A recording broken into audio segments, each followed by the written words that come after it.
बिस्मिल्लाहिर्रहमानिर्रहीम। आज के प्रोग्राम के साथ मैं हूं नुसुल्लाह मलिक।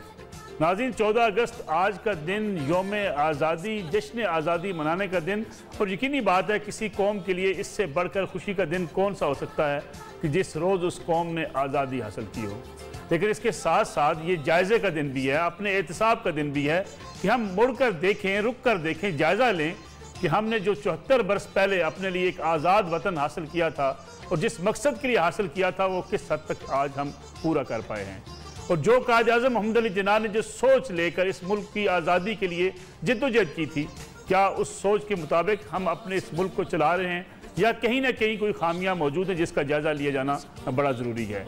इसमें कोई शक नहीं कि 74 बरस पहले जब हम आज़ाद हुए कोई इंफ्रास्ट्रक्चर नहीं था, कोई हमारी माली हालत नहीं थी, इदारे नहीं बने हुए थे और हमने मुसलसल एक लंबा सफ़र तय किया है। इसके बावजूद कि हम दुश्मन की आंख में खटकते रहे हैं और पाकिस्तान, दुश्मन क़ुव्वतें हमेशा पाकिस्तान को ख़राब करने के लिए, इसके रास्ते में रुकावटें डालने के लिए अपनी कोशिशें जारी रखे हुए हैं। लेकिन इसके साथ साथ हमें यह भी देखना है कि जो कुछ हमें करना चाहिए था क्या हम वाकई कर पाए हैं।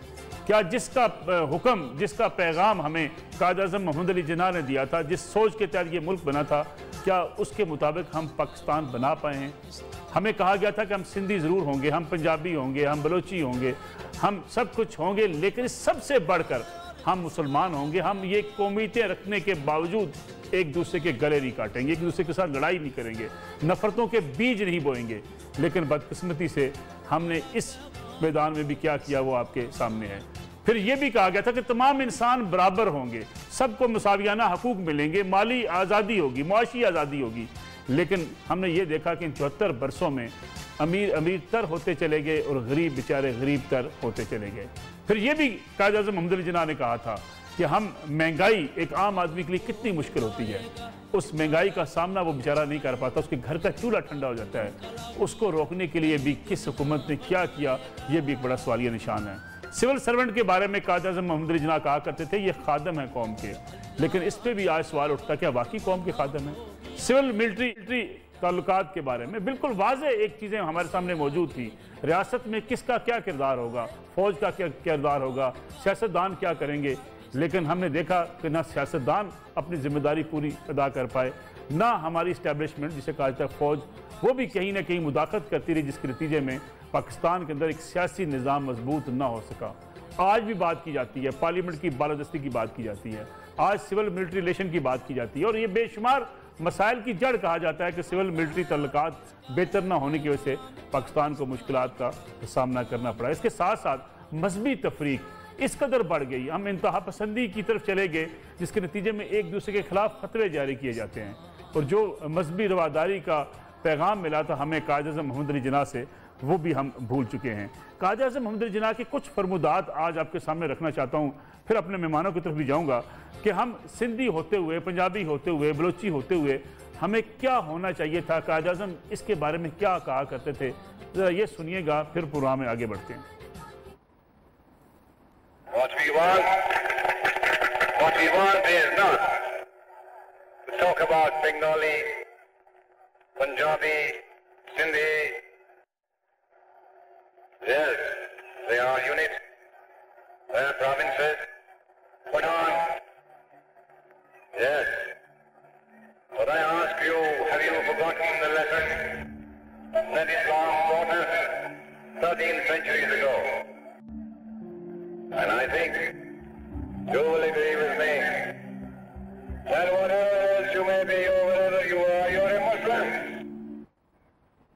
हम आज़ाद हैं, आज़ाद रहेंगे, हमारा मज़हब क्या होगा, मसलक क्या होगा, हमें आज़ादी हासिल होगी, क्योंकि हम तमाम शहरी पाकिस्तान के शहरी होंगे, जिसका अपना मज़हब है उसको अपनी इबादत गाह में जाने की मुकम्मल आज़ादी होगी। कायद-ए-आज़म मोहम्मद अली जिन्ना ने इस बारे में क्या कहा था, ज़रा ये भी सुनिएगा।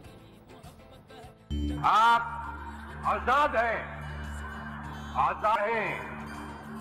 आप लोग इस मुल्क पाकिस्तान में अपनी अपनी इबादतगाहों, मस्जिदों या मंदिरों में जाने के लिए।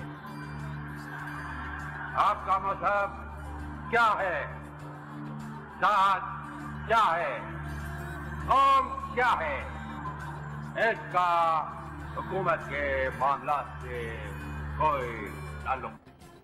अमन अमान को कायम रखना, इंसाफ फराहम करना, सस्ता इंसाफ फराहम करना, यह रियासत की जिम्मेदारी होगी।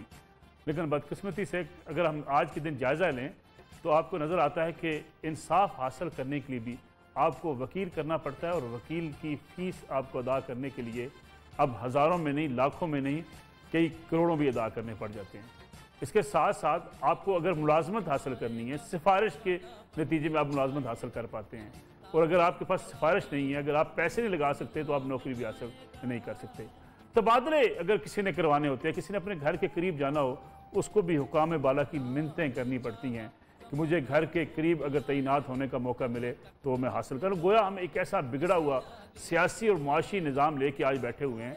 जश्न तो अपनी जगह पे है, लेकिन इस सारे बिगड़े हुए सियासी और मुआशी निज़ाम की वजह से किस कदर एक आम आदमी परेशान है, इसके बारे में शायद ये पुरान भी काफ़ी नहीं होगा। फिर हमारे हमसाय ममालिक की अगर हम बात करें, जिन्होंने हमसे बाद भी आज़ादी हासिल की, आज किस कदर तरक्की की मनाज़िर तय कर पाए हैं, यह आपके भी सामने है। इस सारी सूरत हाल का जायज़ा लेंगे। हमारे साथ मौजूद हैं आज हमारे बड़े मोअज़्ज़ज़ मेहमान, जनरल रिटायर्ड नईम खालिद लोधी साहब, दिफाई तज़कियाकार हैं, आर्म फोर्सेस में उन्होंने एक लंबी ज़िंदगी सर्फ की है। इसके साथ साथ मुल्क की सियासी हालात को भी गहरी नज़र से देखते हैं। उनके साथ मौजूद हैं हाफ़िज़ ताहिर महमूद अशवी साहब, मुल्क के मुमताज़ आलिम दीन हैं, पाकिस्तान उलमा कौंसिल के सदर हैं, मजहबी स्कॉलर हैं, वो भी हमारे साथ मौजूद हैं। चौधरी मंजूर अहमद साहब एक पुराने कारकुन, पॉलिटिकल वर्कर और एक सियासी जमात के साथ वाबस्ता हैं, एक सीनियर सियासतदान के तौर पर आज हमारे प्रोग्राम में शरीक गुफ्तगू होंगे। उनके साथ तस्नीम नूरानी साहब, मुल्क के साबिक सीनियर ब्यूरोक्रेट, वो भी आज हमारे साथ मौजूद होंगे। जनरल नईम खालिद लोधी साहब, प्रोग्राम का आगाज़ में आपसे करना चाहूँगा। अगरचे आज खुशी का दिन है, 14 अगस्त है, हमने बहुत कुछ खोया होगा, बहुत कुछ हासिल भी किया होगा, लेकिन अगर हम जायज़ा लें जो कायद आज़म की सोच थी और जो अल्लामा इकबाल की सोच थी, कैसा पाकिस्तान होगा, क्या वैसा पाकिस्तान है आज?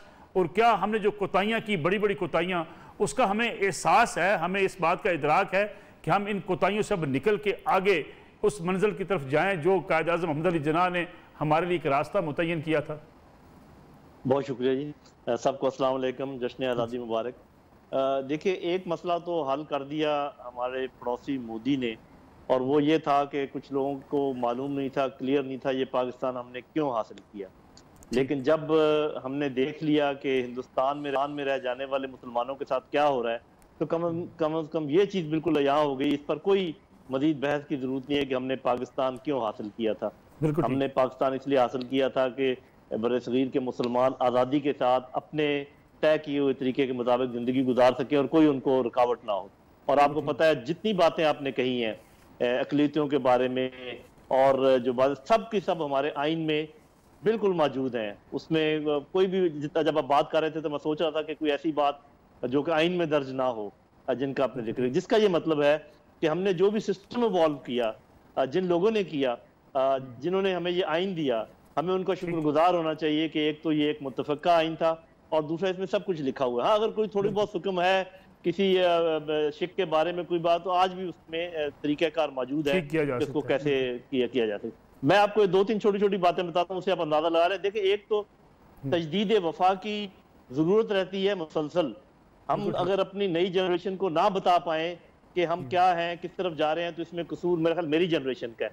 जब मैं स्कूल और कॉलेज में था, स्कूल का आगाज़, टेलीविज़न का आगाज़, रेडियो का आगाज़ सुबह तलावत कुरान पाक से होता था। जब ख़त्म होती थी रेडियो और टीवी, तो कौमी तराने से इख्तिताम होता था, जिसका ये रिजल्ट था कि हमें अज़बर था कि अल्लाह ताला क्या फरमा रहे हैं, और हमें अज़बर था कि हमारा कौमी तराना क्या है और उसमें क्या लिखा हुआ है। आज आप प्रोग्राम करते हैं 24 घंटे, कभी मेरा नहीं ख्याल कि कभी आपने तराने की तरफ तवज्जो दी हो, और आपने जो तलावत के और इस्लामी तालीमात के चैनल अलग कर दिए हैं, वो अपने अपने मसलक के मुताबिक चला रहे हैं, और बजाय इसके कि एक आफाकी पैगाम जो है इस्लाम का वो फैले, वो अपने मसलकी मसाइल में फैले हुए हैं। तो मेरा अपना ख्याल ये है कि इस्लाम जो हमसे तकाज़े कर वो बड़े सिंपल हैं, वो बहुत कॉम्प्लिकेटेड नहीं है। लेकिन ताहिर अशरी साहब हमें बेहतर बता सकेंगे, हमारे कुछ उलमा ने या कुछ कम लोगों ने तावीलें जो हैं उनके ऊपर तवज्जो दे दी, और जो असल मंबा था कुरान, जो खुद अपने बारे में कहता है कि मैंने इसको आपके समझने के लिए आसान बना दिया, तो है कोई इस पर गौर करे और समझे, जिसमें कह दिया गया कि दीन में कोई ज़बरदस्ती नहीं है, जिसमें हुज़ूर सल्लल्लाहु अलैहि वसल्लम को कहा गया कि आप इनके ऊपर दरोगा नहीं हो, आपका काम है अच्छे तरीके आपका बात को अच्छे तरीके से पहुंचा देना, जिसमें लिखा है कि अगर अल्लाह ताला चाहता तो सब लोग मुसलमान हो जाते। तो पता नहीं हम लोगों को गर्दन से पकड़कर लेकर जन्नत में जाने में क्यों वो है। और मैं तो एक और बात भी कहता हूँ, चाहे वो उसमें बल्कि शायद वो बुरी लगे, कि देखें अल्लाह ताला की जो जन्नत है वो कितनी वसी है। अब इसका कोई मुझे बताने की जरूरत नहीं है। अगर मैं जन्नत में चला जाऊं मिसाल के तौर पे, और मेरी यही कोशिश होनी चाहिए, तो मुझे क्या फिक्र है कि कोई और जाता है, कोई क्रिश्चियन वहां पर जाता है या कोई और जहन्नमी वहां पर जन्नत में चला जाता है। मुझे तो कतन फिक्र नहीं होनी चाहिए, मुझे अपनी फिक्र होनी चाहिए। असल में बात ये भाई, सिस्टम हमारा अभी भी ठीक है, लोग चलाने वाले शायद इतने अच्छे नहीं है। ठीक है, अयूब खान का दौर मैंने देखा है, बुरा होगा। मैं आपको बताऊं कि एक साइकिल पर भी अगर लाइट नहीं होती थी तो उसका चालान होता था। लोग समझते थे कि कॉम्पिटिटिव एग्जाम जितने हैं वो सारे फेयर हैं, सबको, दरमियाने तबके को, निचले तबके को, हर जगह नौकरी के बराबर के मौके थे। जो गलतियां हुई वो तो हम बहुत गिनते हैं कि उन्होंने ये किया, ये बिल्कुल ठीक है। तो मेरा अपना ख्याल ये कि निज़ाम कोई भी हो, इसी आइन के तहत हम बहुत अच्छे तरीके से आगे चल सकते हैं। आगे जब आप सवाल पूछेंगे तो मैं सिविल मिलिट्री में जो चपकलिश है उसके तदारक के बारे में भी बात करूंगा। जी बिल्कुल ठीक है। हवस तैर महमूद रशीद साहब, जो कायद आज़म मोहम्मद अली जिन्ना ने फरमाया कि हमें कुरान से रहनुमाई लेनी है और बिल आखिर फतह हमारी होगी, तो सुनिएगा कायद आज़म मोहम्मद अली जिन्ना इस्लाम रियासत के बारे में और हमें एक इस्लामी फलाही रियासत के बारे में और कुरान की जो हमें ज़रूरत हर मौके पर होती है उसके बारे में क्या कह रहे थे, फिर मैं इस पर आपका तबसरा चाहूँगा।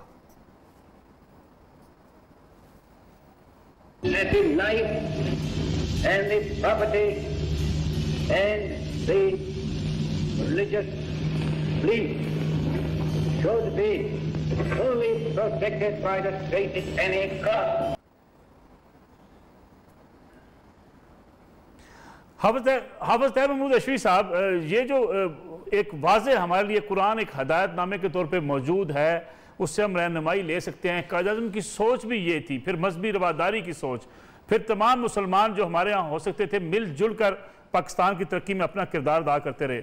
लेकिन एक सवाल उठता है कि हम इतनी मजहबी इंतहा पसंदी की तरफ चले गए कि हमने मसाजिद अलग कर ली, हमने नमाजें अलग कर ली, जिसकी वजह से एक तकसीम दर तकसीम के मरले से हम गुजरते चले गए। क्या आप समझते नहीं है कि पाकिस्तान बनने के बाद जो हमारे मजहबी फरीज़ा था कि हम एक उम्मत बन जाते, उसमें हमने कोताही की है?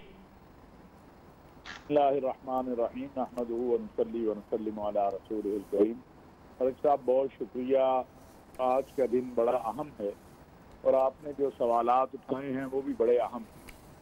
मेरा ख्याल है कि हमें बहसीयत मजमूई एतराफ़ करना पड़ेगा कि 1970 के बाद, 1970 से पहले निज़ाम फिर भी चलें किसी तरह भी आप हम जो पढ़ते हैं, क्योंकि हमने उस वक़्त तो देखा नहीं, लेकिन 80 की दहाई के बाद जिस अंदाज से तकसीम हुई है कौम और फिर तकसीम होती चली गई है, फिर मजहब हो, सियासत हो, सहाफत हो, कोई भी शोबा हो, उसके अंदर फिर जिस तरह ग्रुप बंदी हुई, फिर ताकत का इजहार जिस तरह हुआ, और फिर सबसे बड़ा मैं ये इतराफ़ करूंगा, अगरचे ये मुश्किल बात है लेकिन ये मैं कहूंगा कि मजहब के नाम को जिस तरह इस्तेमाल करके इस मुल्क के अंदर तकसीम दर तकसीम हो गई, और मजहब की असल पहचान जो थी, जो दीन इस्लाम, सलामती, अमन, रवादारी, मोहब्बत का दीन था, वो तो कहीं हमने खो दिया हुआ है।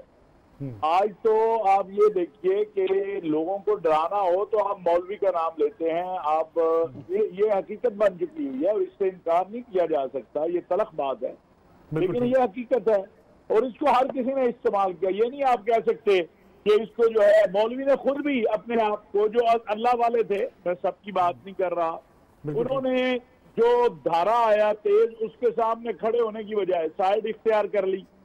सियासी जमातों ने देखा कि मजहब का नाम बिकता है, फतवा बिकता है, फतवा लगा दो, फतवा ले लो, उन्होंने उस अंदाज से, यानी मुझे ये बात आज भी याद है कि जब इस्लामी जमहूरी इत्तेहाद में मौलाना समीउल हक शहीद रहमतुल्लाह अलैह वो अपनी सदारत छोड़ रहे थे, उस वक्त कलमे पढ़े गए थे कि जी हम कलमा तौहीद पढ़ के कहा गया था कि जी हमें आप सदारत दे दें, हम आपका शरीयत बिल नाफिज कर देंगे। बिल्कुल ठीक। जब इक़्तिदार आया तो कौन सी शरीयत, कौन सा, फिर अफगानिस्तान और ईरान और ये जो कुछ इस खित्ते में हुआ है पिछले 40 सालों के अंदर, उसने हमें और कमजोर किया। कभी हम एक तरफ खड़े हुए, कभी हम दूसरी तरफ खड़े हुए। आज जो अफगानिस्तान की सूरत हाल हम देख रहे हैं, पहली मर्तबा है कि रियासत पाकिस्तान ने एक ऐसा बयानिया लिया है जो जिसकी 2-3 सिमतें नहीं है, एक ही सिमत है कि हमने किसी तरीके वगरना आप देख लें, कभी हम हिकमत यार के साथ थे, कभी हम अहमद शाह मसूद के साथ थे, कभी हम तालिबान के साथ थे, और उसके नतीजे में उन्हें यहाँ से चूंकि मदद चाहिए होती थी, और फिर यहाँ जो ग्रुप जो है, एक ग्रुप उनके खिलाफ, एक ग्रुप उनके साथ, और फिर हम एक फिरका वाराना जो है जंग में जिस तरह से हम डल गए हैं और जिस खौफ और वहशत में हम चले गए हैं, उससे निकलने का रास्ता यही है कि हमारे पास जो आइन है, जो बहुत जद्दोजहद के साथ बना, करारदाद मकासद की रोशनी में 73 का आइन, जिसके नतीजे के अंदर जो है आपका एक उसकी तरफ आपको वापस जाना होगा। आपको मेहराब मिंबर का जो मकाम और तकर्रुर और जो उसका हदफ है वो मुकर्रर करना होगा। आपको सियासी जमातों का हदफ मुकर्रर करना होगा। आपको जो मुल्क के सलामती के इदारे हैं और अफवाज पाकिस्तान है, आज आप देखें ये अल्लाह की नेमत है पाकिस्तान, और आज लोगों को एहसास हो रहा होगा कि कितने हजार अरब रुपया लगाया गया अफगानिस्तान की फौज के ऊपर, और आप देखिए कि 3 बंदे दाखिल होते हैं, पूरा पूरा शहर फतह हो रहा है। हमने 20 साल एक जंग देखे, जहां मनफी पहलू है वहां मुस्बत भी है। हमारे ऊपर जब ये फिरका वाराना और ये जंग दहशतगर्दी की मुसल्लत हुई तो हम सब एक जगह खड़े हो गए और हमने उसका मुकाबला किया। उसी तरह हमें दोबारा खड़े होने की जरूरत है कि हमने अपने मुल्क को अंदर से भी साफ करना है और बाहर से जो है वो हमने हमारे पास कौमी एक्शन प्लान की सूरत में उसके ऊपर अमल दरामद करते हैं। साहब एक छोटी सी कमर्शियल ब्रेक प्रोग्राम में शामिल करते हैं, वापस आते हैं, बात करेंगे जो बड़े बड़ी हमने कोताहियां की और उससे हम आगे बढ़ने के हमारे पास अब रास्ते क्या क्या हो सकते हैं, इस पर बात करेंगे आफ्टर शॉर्ट ब्रेक। प्रोग्राम में एक बार फिर खुश आमदेद। पाकिस्तान की सिविल सर्विस का एक बड़ा नाम और पाकिस्तान में सिविल सर्विस के मैदान में साल हर साल तक खिदमात सर अंजाम देने वाले साबिक ब्यूरोक्रेट तस्नीम नूरानी साहब हमारे साथ मौजूद है। नूरानी साहब बहुत बहुत शुक्रिया आपका प्रोग्राम में वक्त देने का। कायद आज़म मोहम्मद जिन्ना की जो सोच थी कि सियासतदान भी कौम के खादम होंगे, ब्यूरोक्रेट भी कौम के खादम होंगे, लेकिन आज सवाल ये उठता है, ठीक है आज जश्न आज़ादी का दिन हम मना रहे हैं, पूरी कौम के लिए मुबारकबाद का दिन भी है, लेकिन इसके साथ साथ आम आदमी ये समझता है कि उसकी ना सियासतदान सुनता है ना ब्यूरोक्रेट सुनता है, उसको अपने मसाइल के लिए दफातर के चक्कर लगाने पड़ते हैं। क्या वजह क्या है, कसूर किसका है? देखिए ब्यूरोक्रेसी जो है वो हमेशा यानी एक मेन स्ट्रक्चर रहा है गवर्नमेंट का, और उसमें हमारे जो प्रोसीजर्स हैं, हमारे जो सिस्टम्स हैं, उसकी भी कुछ वजह है, और कुछ ये है कि जो हमारे सिस्टम है, अफसरान हैं, उनकी रिक्रूटमेंट, उनकी ट्रेनिंग, उनकी उसमें भी कुछ मैं समझता हूँ कि डिटीरियोरेशन हुई है, और इस वजह से एक जनरल तासुर है सरकारी अफसरों के बारे में कि वो काम नहीं करते, और किसी हद तक दुरुस्त भी है, क्योंकि उसकी अब वजूहात मेरा ख्याल है उस पर जाना पड़ेगा आपको, क्योंकि जो अफसर हैं ये यानी हमारे ज़माने में जो माहौल था उसमें सरकार हम पे एतमाद करती थी, हमारे बाला अफसर हम पे एतमाद करते थे, हमारी कदर ज़्यादा इज्जत थी, मीडिया इतना जो है क्रिटिकल नहीं हुआ करता था, सियासतदान रिस्पेक्टफुल थे। तो उस वक्त ये था कि जो अफसर भर्ती होके आते थे, मैं सुपीरियर सर्विसेज की बात कर रहा हूँ जी जी, तो वो एक जज्बे के साथ काम करते थे, और वो छोटी मतलब एक पैसे और इस चक्कर में अगर पढ़ते थे तो लेट इन सर्विस पढ़ते थे, जवानी के वक्त नहीं होता था। उनके जो नीचे जो ऑपरेशनल लेवल, जो डिलीवरी लेवल था, उसमें वो एक प्राइड थी। अब अनफॉर्चुनेटली हुआ ये है कि ओवर द इयर्स के कुछ तो अफसर भी खराब हैं, कुछ उन पे इतनी जबरदस्त उनको ठापें पड़ती हैं सियासतदान से, उनको मीडिया जो है वो नहीं छोड़ता, डिस्ट्रिक्ट का मीडिया हो, सूबे का मीडिया हो। अच्छा, फिर अदालतें, उन्होंने हमारे ज़माने में कभी अफसर को अदालत में बुलाना बहुत शाज़ नाज़िर होता था, वो भी बड़ी इज्जत से बुलाते थे। अब वो अदालतों में बुला के 3-3 दिन बाहर खड़ा कर देते हैं लाइक ए मुल्जिम, और नैब जो है वो भी हुकूमत जो है वो बार बार के कहने के बावजूद कि भाई इस तरह ज्यादा जो अकाउंटेबिलिटी का फायदा तो थोड़ा सा होगा, पर गालिब नुकसान ज्यादा है, क्योंकि नैब अगर कहती है कि 750 बिलियन उन्होंने इकट्ठा किया, तो वो तखमीना लगाए कि जो फैसले नहीं लोगों ने किए उससे कितने, मेरे ख्याल से 3-4 गुना अरब जो है उसका नुकसान हुआ होगा सरकार को। तो ये 3-4 जो ये यानी एक तो सिस्टम्स में, मतलब है कि अफसरों को मैं जो है वो ब्लेमलेस नहीं करता, मगर ये जो 3-4 दबाव एक्सेसिव आ गया है, इससे अफसर फैसला नहीं कर रहे, इससे रूटीन में काम कर रहे हैं, तो ये डबल एज चीजें हैं दोनों तरफ से। लेकिन नूरानी साहब, कई सिस्टम में भी खराबी है, क्योंकि बाज लोग कहते हैं हमें किसी तबादले के लिए, किसी समरी की मंजूरी के लिए, कोई दरखास्त देने के लिए दूर दराज के इलाकों से चल के लाहौर सिविल सेक्रेटेरिएट में आना पड़ता है। ये सिस्टम में कहीं खराबी मौजूद है? देखिए, चंद महकमे हैं जिसमें लाहौर में आना पड़ता है, कि मतलब महकमा तालीम हो गया, कोई और सेंट्रलाइज महकमे हो गए, कई पोस्टें तो ऐसी हैं जिसमें कि डिस्ट्रिक्ट लेवल पे या डिविजनल लेवल पे भी तबादले हो सकते हैं। मगर मसला ये नहीं है, मसला ये है कि इस वक्त हर जगह के MPA MNA साहब जो हैं वो, उनका भी एक क्लाउट है, स्पेशली नीचे वाले जो हैं, हमारे टीचर्स हैं, क्लार्क्स हैं, तहसीलदार हैं, पटवारी हैं, इनके तबादले जो हैं वो जरूरी नहीं कि लाहौर में हो, मगर वो होता ये है कि अफसर जिसने करना होता है वो अगर एक बंदे को करता है तो दूसरे MNA साहब खफा हो जाते हैं, कोई और खफा हो जाता है, तो वो बेचारा, और वो अगर उनकी बात नहीं मानता तो उसकी शिकायत होती है, शिकायत पे बड़े कान धरा जाता है। हमारे जमाने में कान धरा नहीं जाता था शिकायत पे, अगर इस किस्म का अगर कोई अफसर की रेपुटेशन देख के होता था, तो विद द रिजल्ट कि वो देर जो है वो प्रोसीजर की वजह के अलावा देर ये है कि लोकल इंतजामिया पे प्रेशर बहुत किस्म के आ गए जो कि कंट्रोल नहीं हो रहे। सो दैट इज वाई ये जो पॉलिटिकल मैनेजमेंट है ऑफ द एडमिनिस्ट्रेशन, वो भी अपने आप को जिम्मेदार ठहराए कि ये जो तबादलों का खास तौर पे जो सिस्टम है। बिल्कुल ठीक है। जनरल नईम खालिद साहब, अगर हम सिविल मिलिट्री तल्लुकात की बात करें तो कुछ लोग ये कहते हैं कि क्योंकि इतना तनाव रहा है पिछले माजी में भी, जिसकी वजह से कोई बड़े फैसले नहीं हो सके, सियासतदान लड़ते रहे इस्टेब्लिशमेंट के साथ, इस्टेब्लिशमेंट सियासतदानों को निकालती रही, जिसकी वजह से इस्तेहकाम नहीं आ सका, और इस्तेहकाम अगर आ जाता तो आज मसाइल कम होते।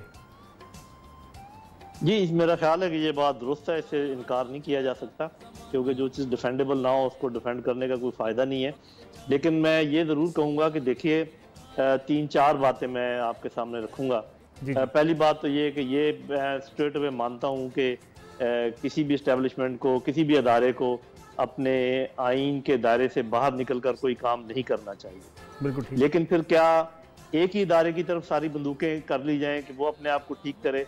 क्या सियासतदान जो हैं अपनी पार्टियों में जमहूरियत ना लेकर आए? क्या मौरूसियत को जायज़ समझा जाए? हर कोई ये समझे कि मेरा बच्चा और मेरे बच्चों के बच्चे इस मुल्क पर हुकूमत करें और उनका ये हक है, मौरूसी हक है, ये हमारा मुल्क है। उसके अलावा आपकी हायर जुडिशरी है, उसमें ठीक है लेटरल एंट्री की इजाज़त है शर्ते मजबूरी, लेकिन अगर आपकी पूरी की जुडिशरी 98 to 99% उन वकला पर हो उनका दारोमदार के जो मुख्तलिफ पार्टियों में अच्छे उनके साथ रहे हैं, जिनके पोलिटिसाइज्ड अगर एडवोकेट्स जो हैं वो आके सुपीरियर जजेस की सीट्स पर बैठ जाएं तो वो क्या फैसले करेंगे? उसके अलावा आप बताइए कि आप 5 मिनट का प्रोग्राम देखकर क्या ये नहीं बता सकते कि ये जो एंकर साहब हैं ये कहाँ से आए हैं, इनके पीछे कौन है, ये किसकी बात कर रहे हैं? तो बात ये मेरे भाई, मैं तो बार बार कहता हूँ कि सिस्टम रीसेट, कि यही आइन बहुत बेहतरीन काम कर सकता है, बशर्ते कि सब 2 कदम पीछे हटें।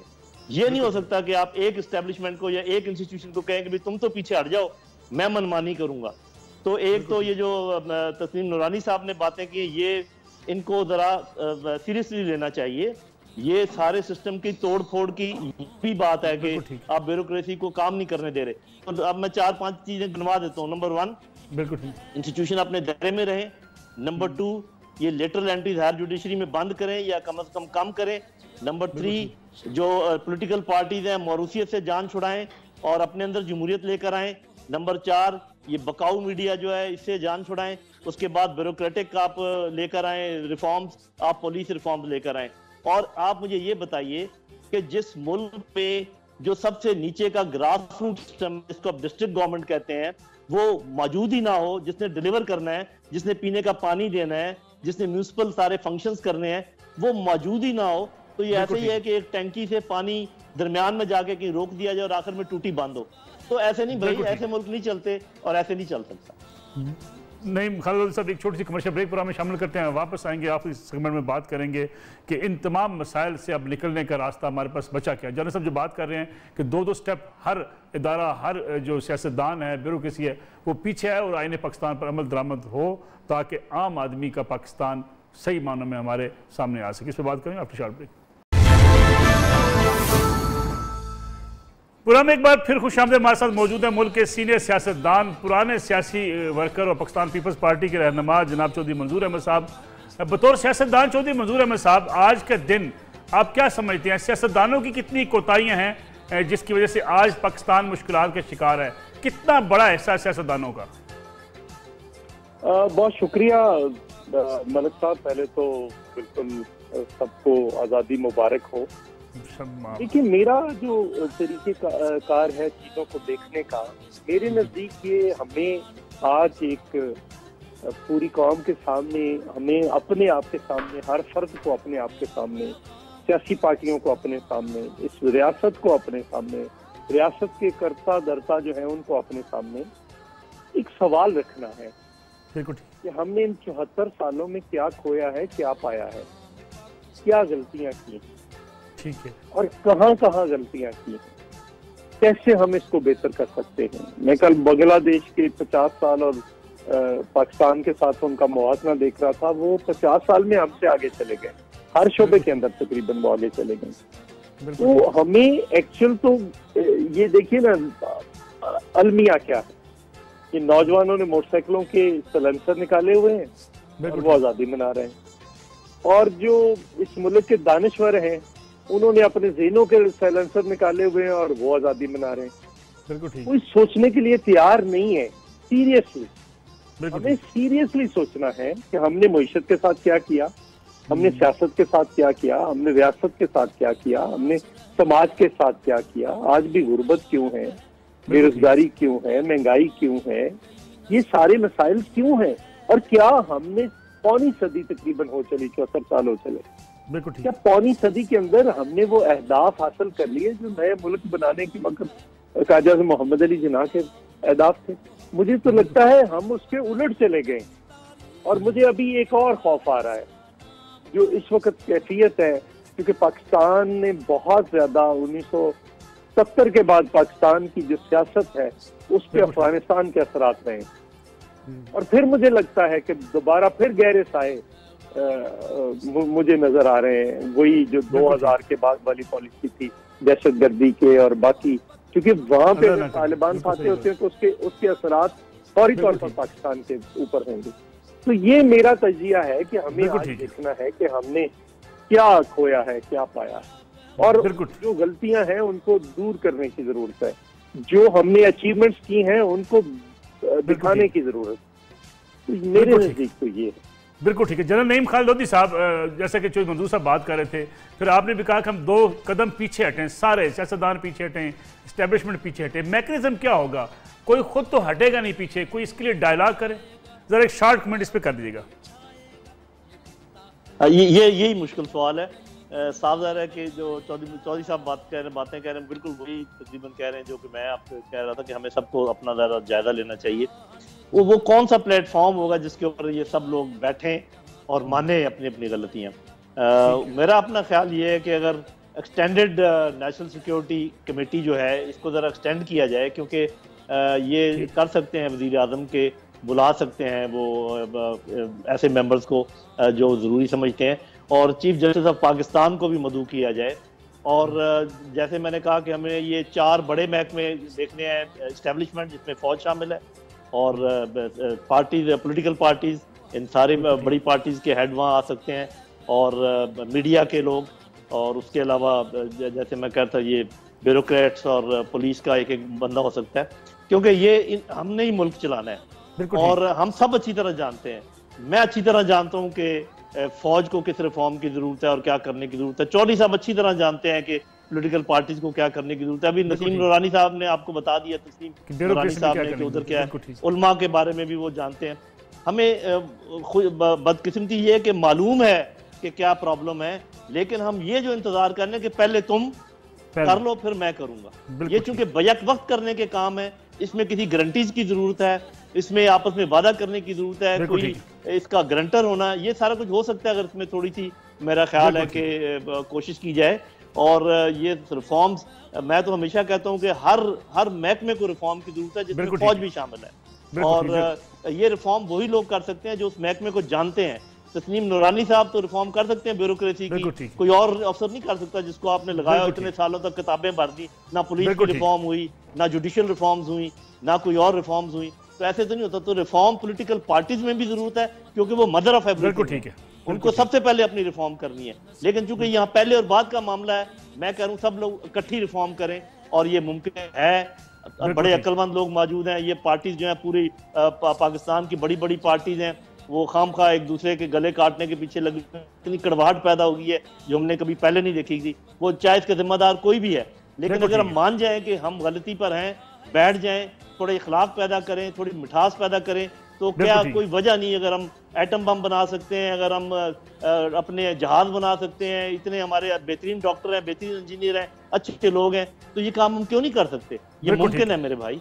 जनरल नईम खालिद साहब, बहुत बहुत शुक्रिया आपका प्रोग्राम में वक्त देने का। नाज़रीन, आज का प्रोग्राम था, इंशाल्लाह कल आपसे फिर मुलाकात होगी। इजाज़त दीजिए, अल्लाह हाफ़िज़।